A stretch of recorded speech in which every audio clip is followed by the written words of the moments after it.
Oh, maisama ko si Bato de la Rosa.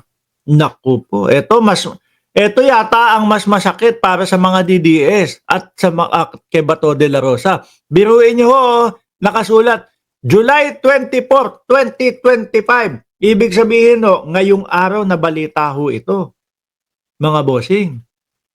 No? Ngayong araw na balita ho ito, mga kababayan. Ano po ba ang balita dyan? Bato behind bar soon? Makukulong daw si Bato de la Rosa? Malapit na daw po ang araw na makulong si Bato de la Rosa? With question mark naman po, patanong mga kababayan. Marcos may raise ICC comeback in fourth. Sauna. Sona. Oh, President Ferdinand Marcos Jr. Naku po, ngangatog na naman to si Bato. Mapapapatay na naman po ng cellphone ng ilang araw itong si Bato de la Rosa. Mapapabundok na naman po itong si Bato de la Rosa, mga kababayan. Pagkausaping ICC po, iba yung ngatog ni Bato no? Iba yung takot ni Bato no? Oh. Sabi, President Ferdinand Marcos Jr. is expected to broach the possibility of the Philippines rejoining the International Criminal Court in his fourth State of the Nation address, according to the veteran political analyst Lito Banayo. Sabi ni God Servant, hindi na mapigilan ba to? Huhulihin na ng mga ICC.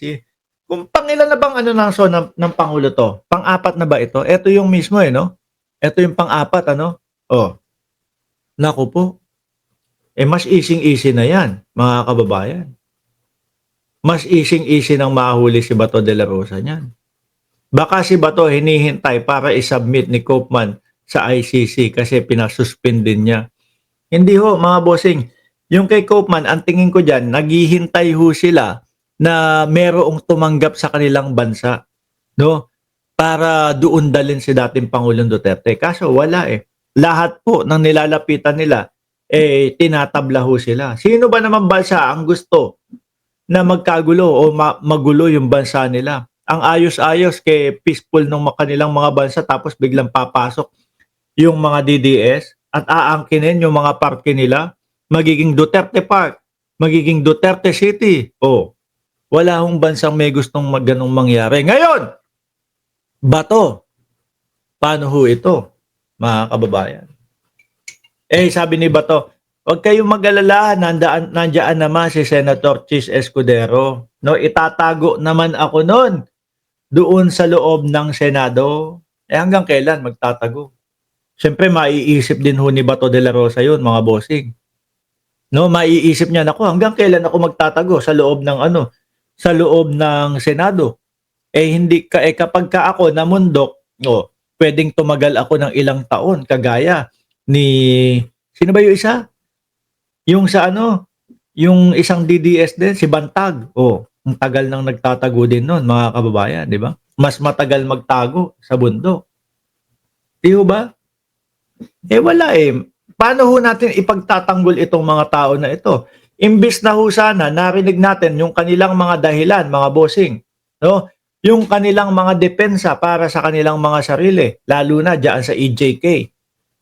Wala Pinagkait nilang marinig natin yung kanilang depensa, or baka wala talagang depensa, or nahihiya pong pumunta tapos sasabihin nila, hindi naman po totoo yung sinasabi na mga reward system, tapos biglang sabi ni biglang sasabihin ni Congresswoman Luistro, ganun ba?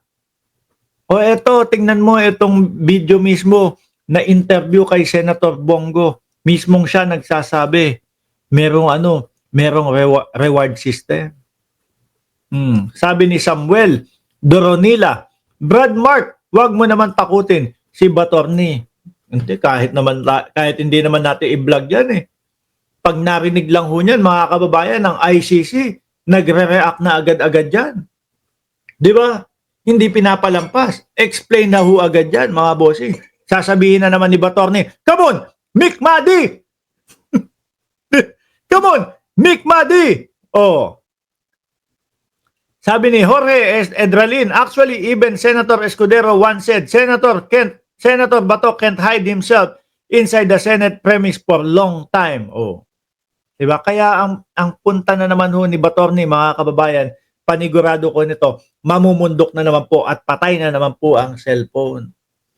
Kaya ho ako nung sinabi niya, nung nagpalabas siya ng mga pahayag ho, ang sabi niya nandito na ang ICC o nandiyan na sa Pilipinas ang ICC. Naniwala ho ako sa kanya noon Nandiyan na po talaga ang ICC. Yung sinabi niya, merong mga kapulisan na kinakausap ang ICC. Naniwala ho ako. Palagay ko ho, pihado ho, mga bossing, yung ibang mga PNP chief nakipag-ugnayan na po sa ICC. No?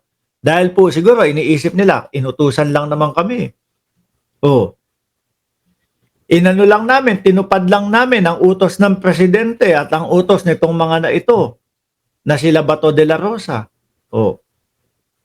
Kaya nakipag-ugnayan nila na sila sa ICC. Makipag-ugnayan na nga kami sa ICC, inutusan lang naman kami. At mangako kami na kada may hearing kami ay pupunta doon sa hearing ng doon sa ICC, doon sa Netherlands. Oh. Wag lang kaming igaya kay dating Pangulong Duterte na ikukulong. Tapos kada may hearing saka lang makikita ng taong bayan. 'Di ba? Naniwala ho ako noon. Ang hindi ko lang ho pinapaniwalaan kay Batorni, mga bossing, yung sinasabi niya na pinipilit daw po ng ICC yung mga kapulisan na tumestigo laban sa kanya. Parang hindi ho kapanipaniwala, mga kababayan. Mga kapulisan tapos patago pa yung ICC. Ano yan, mga kidnapper? Ano yan, mga armado para takutin yung mga dating PNP chief? Di ba? Ako naniniwala ho ako, ang kumontak dyan sa ICC, yung mga kapulisan po, mga bossing, na handang tumestigo talaga laban sa kanila dahil, siyempre ikaw, simpleng pulis ka lang. Tapos makita mo yung nangyari sa dating Pangulong Duterte, na aresto, nakakulong ngayon sa Hague. Mapapaamin ka talaga. O sige po, aaminin na namin lahat ng sasabihin na lahat ng nalalaman namin. Di ba? Kaya ho malapit na ito. Malapit na ho yan, mga kababayan. Ganyan na ganyan po. Kung ikaw mahilig ka doon sa kung nagte-trade ka, hindi ho ako nagte-trade yung tradings, di ba? Yung trade, may inaaral po silang ganyan, no? So, etong kay Batorni, tsaka kay dating Pangulong Duterte, ganito po nag-umpisa nung inaresto po ang dating Pangulong Duterte. No? O mga boss, katinalalamunan ko hanggang ngayon hindi pa din pumapatol si Baste. Magpapaalam na muna ho ako. Maraming salamat and God bless po. Baste, may oras ka pa para bawiin, no? Para lumaban. Wag duwag. Kauna-unahan ka daw Bisaya na duwag, sabi ni Sangkay dyan.